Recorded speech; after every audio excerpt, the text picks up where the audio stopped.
877 NFL Kick, 877-635-5425. Let's go out and talk to Josh. He's calling us from Canada. He wants to talk Raiders this weekend. What's up, Josh? What's up, Jim? Pat, how are you, gentlemen? We're great, Josh. What's on your mind here? Not much. I spoke to you guys about a month ago in regards to my season seats. Do you guys remember? Mm-hmm. Yes, we do. What's up? Good. So, 4 games under the books. Pretty neat. Just to talk about the Raiders and the Dallas Cowboys. I don't know if you guys can answer this question for me. Is it true that the Raiders did move up in the draft in the 4th round to take Connor Cook? I believe they did. Yes, they did trade up. Was that to get him before Dallas got in there? The rumors are that Dallas was interested in Paxton Lynch and the Michigan State quarterback. So that wasn't why they moved up, to get ahead of Dallas there? Because I'm just going from what they were talking about on the network. Well, again, you can never verify those things. You know, True. No one's going to tell the truth. They're going to deny everything when they don't get what they want. Or hey, were you guys trying to hope to get, if you didn't get the player, the next thing that they're going to do is, the last thing they're going to do is say, yeah, we were trying to get him, we just missed. They don't say it. No, exactly, yeah. Yeah, but there's always jockeying for those positions. And so the Raiders, they moved into spot 100, Pat, in the 4th round to take Connor Cook. Mm-hmm. Dallas then selects this pick right after. It would be the 3rd overall, 101. Charles Tapper is where they took the defensive end from Oklahoma. And that's happened numerous times, to numerous teams. And, Dallas has lost out on those things, and they've come on the winning side of it when they've traded up to do that, to try to beat another team to the punch. They had a problem going into this. Okay, they have Tony Romo. Their doctors are saying he's going to be able to play, right? Remember, he re-injured himself this year. But they knew that they were going to have no DeMarcus Lawrence for 4 weeks and that Gregory was out. So they're sitting in the draft. We talked to Stephen Jones the day after that draft, and he said, there's a chance Charles Tapper is going to start on opening day. So it tells you that they were drafting for need, which Jim, and mostly Jim, likes to claim drives most teams, which it should. We're in a different world now. You got to get guys that can play early. I'll give you a case in point, Josh, of 2 players that were on the field last night where maybe Minnesota beat Dallas to the punch, and you can tell me if it's worth its weight in gold or not. Go back to the Cordero Patterson, Travis Frederick draft. Mm-hmm. Okay, Dallas traded down twice in that draft in the 1st round.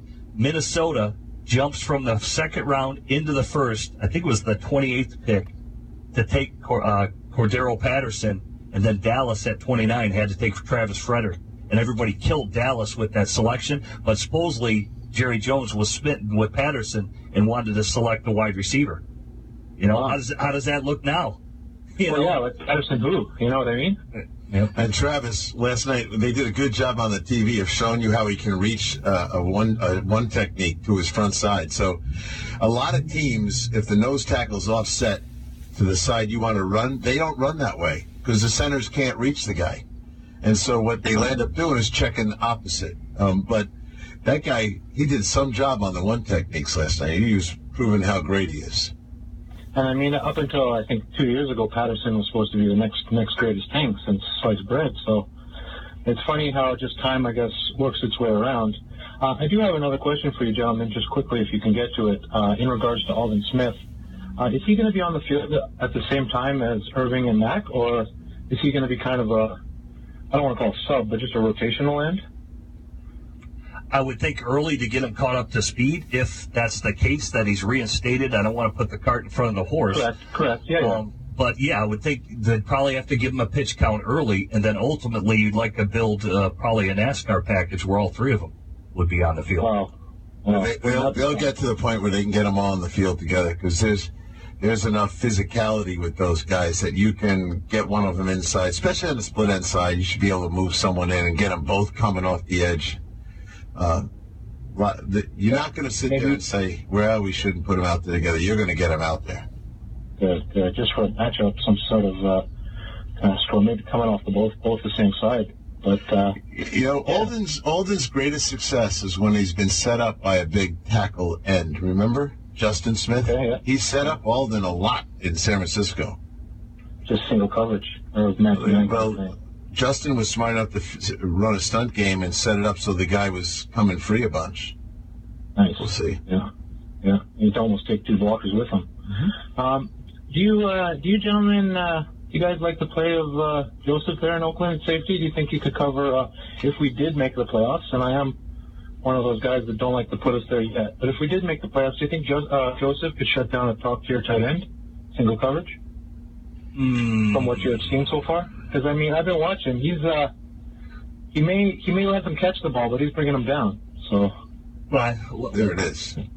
I think he's getting better, but obviously what's unfolding in New England, because we may have no Gronk here for the rest of the year. Can I stop you gentlemen right there? I'm a big believer of cycles, the cycle of life, this kind of thing.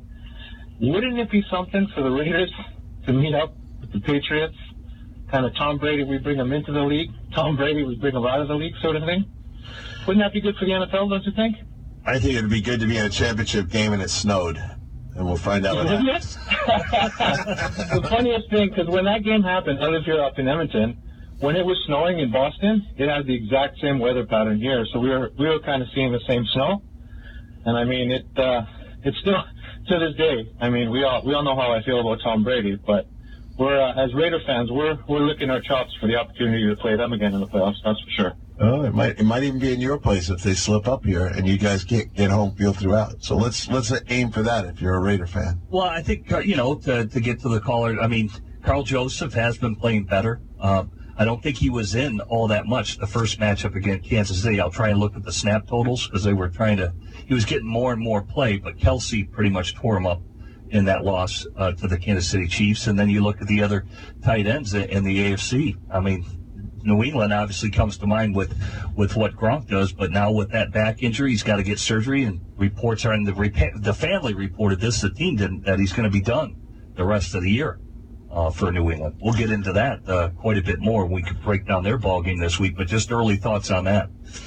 Well, I think he is done. It's his 3rd back surgery, and